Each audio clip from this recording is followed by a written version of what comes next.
ರಾಜ್ಯದ ಮುಖ್ಯಮಂತ್ರಿ ಸಿದ್ದರಾಮಯ್ಯನವರು, ರಾಜ್ಯದ ಉಪಮುಖ್ಯಮಂತ್ರಿ ಆಗಿರ್ತಕ್ಕಂಥ ಡಿ.ಕೆ. ಶಿವಕುಮಾರ್ ಅವರು, ಹಾಗೆ ನಮ್ಮ ಜಿಲ್ಲೆಯ ಉಸ್ತುವಾರಿ ಸಚಿವರಾದ ಎಂ.ಬಿ. ಪಾಟೀಲ್ರು, ಹಾಗೆ ಜಗತ್ತಿನ ದೇಶದ ಮೊಟ್ಟ ಮೊದಲ ಸ್ವತಂತ್ರ ಹೋರಾಟಗಾರ್ತಿ ವೀರಾಣಿ ಕಿತ್ತೂರು ಚೆನ್ನಮ್ಮ ಇವತ್ತ ವಿಜಯಪುರ ನಗರದಲ್ಲಿ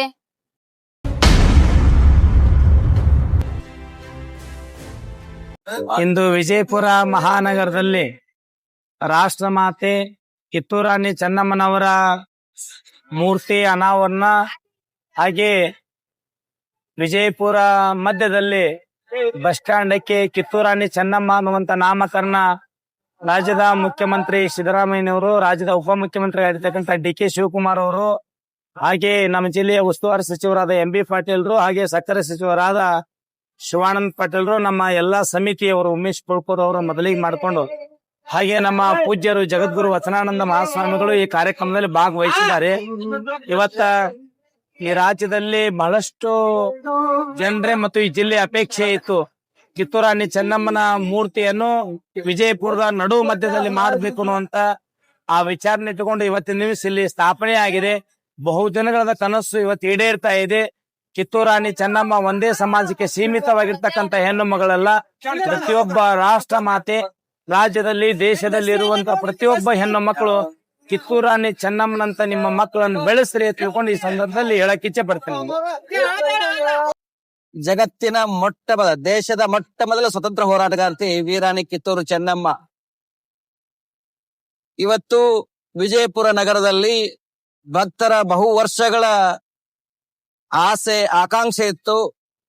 ಈ ಭಾಗದಲ್ಲಿ ಕಿತ್ತೂರು ಚೆನ್ನಮ್ಮನ ಮೂರ್ತಿ ಅನಾವರಣ ಆಗ್ಬೇಕು ಅಂತ ಹೇಳಿ ಇವತ್ತು ದೆಹಲಿಯ ಸಂಸತ್ ಆವರಣದಲ್ಲಿ ಕೂಡ ವೀರಾಣಿ ಕಿತ್ತೂರು ಚೆನ್ನಮ್ಮನ ಮೂರ್ತಿ ಅನಾವರಣವಾಗಿದೆ.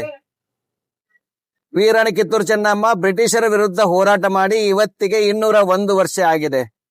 ಕೇಂದ್ರ ಸರ್ಕಾರ ಈಗಾಗಲೇ ಅಂಚೆ ಚೀಟಿಯನ್ನ ಮತ್ತು ₹2 ಸ್ಮಾರಕ ನಾಣ್ಯವನ್ನ ಬಿಡುಗಡೆ ಮಾಡುವ ಮೂಲಕ ಚೆನ್ನಮ್ಮನಿಗೆ ಬಹುದೊಡ್ಡ ಗೌರವವನ್ನ ಸಲ್ಲಿಸಿದೆ.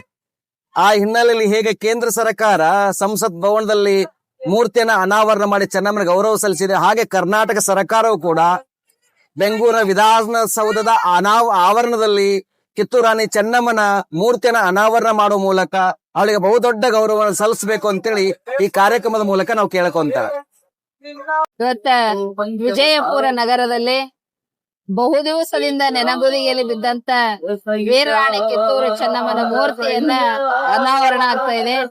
ಇದಕ್ಕೆ ರಾಷ್ಟ್ರ ಮಾತೆ ಚೆನ್ನಮ್ಮ ಅನ್ನತಕ್ಕಂತ ಸಂಕೇತದಿಂದ ಎಲ್ಲಾ ಮಹಾತ್ಮರು, ಎಲ್ಲಾ ಸಮುದಾಯದವರು ಸೇರಿಕೊಂಡು ವಿಜಯಪುರ ನಗರದಲ್ಲಿ ಬಹು ದಿವಸದಿಂದ ನೆನಗುದಿ ಬಿದ್ದಿದ್ದಂತ ಚೆನ್ನಮ್ಮನ ಮೂರ್ತಿಯನ್ನ ಅನಾವರಣ ಆಗ್ತಾ ಇದೆ. ಈ ವೀರಾಣಿ ಕಿತ್ತೂರು ಚೆನ್ನಮ್ಮ ಸ್ವಾತಂತ್ರ್ಯ ಹೋರಾಟಗಾರ್ತಿ ಮಹಾಮಾತೆಯನ್ನ ಗೌರವಿಸುವುದು ಎಲ್ಲಾ ಸಮಾಜದವರ ಕರ್ತವ್ಯ ಅದ ಅನ್ನೋ ದೃಷ್ಟಿಯಿಂದ ಎಲ್ಲರೂ ಸೇರಿಕೊಂಡು ಇವತ್ತ ಬಹಳ ವಿಜೃಂಭಣೆಯಿಂದ ಮೂರ್ತಿಯನ್ನು ಅನಾವರಣ ಮಾಡ್ತಾ ಇದ್ದಾರೆ. ಅವರೆಲ್ಲರಿಗೂ ಆ ವೀರಾಣಿ ಕಿತ್ತೂರು ಚೆನ್ನಮ್ಮನ ಶುಭಾಶೀರ್ವಾದ ಇರ್ಲಿ ಅಂತ ಹಾರೈಸ್ತಾ ಇದ್ದಾರೆ.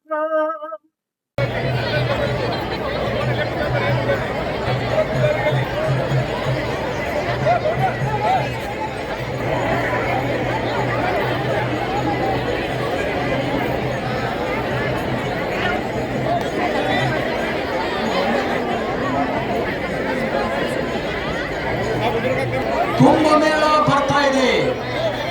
ಕಿತ್ತೂರು ಚೆನ್ನಮ್ಮನ ವಂಶಜರ, ಕಿತ್ತೂರು ಚೆನ್ನಮ್ಮನ ನಾಡಿನವರ, ಕಿತ್ತೂರು ಚೆನ್ನಮ್ಮನ ಅಭಿಮಾನಿಗಳ, ಕಿತ್ತೂರು ಚೆನ್ನಮ್ಮನ ಕೂಸುಗಳ ಇದೆ.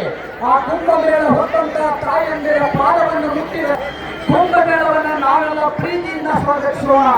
ಕಾರ್ಯಕ್ರಮಕ್ಕೆ ಆಗಮಿಸಿದ ಎಲ್ಲ ಗಣ್ಯರನ್ನ, ಪೂಜ್ಯರನ್ನ, ಸಂತರನ್ನ, ಹೋರಾಟಗಾರರನ್ನ, ಸಾಹಿತಿಗಳನ್ನ, ಸಾಮ್ರಾಜ್ಯರನ್ನ ನಾವೆಲ್ಲರೂ ಹೃದಯ ತುಂಬಿ ಸ್ವಾಗತಿಸುತ್ತೇವೆ. ನಾವು ಕಂಡಂಚಿನಲ್ಲಿ ಬಹಳ ಸುಂದರವಾಗಿ, ನಮ್ಮ ಕಂಡಂಚಿನಲ್ಲಿ ಬಹಳ ಸುಂದರವಾಗಿ ಪ್ರಿಂಟ್ ಮಾಡಿಕೊಳ್ಳುವ ಒಂದು ದೃಶ್ಯ ಚೆನ್ನಮ್ಮನ ಮೂರ್ತಿ ಆಗುವ ದೃಶ್ಯ ಕೆಲವೇ ಶರಣರು, ಕೆಲವೇ ನೀಚರಲ್ಲಿ ಕಾಣುತ್ತಾ ಇದೆ. ಚೆನ್ನಮ್ಮನ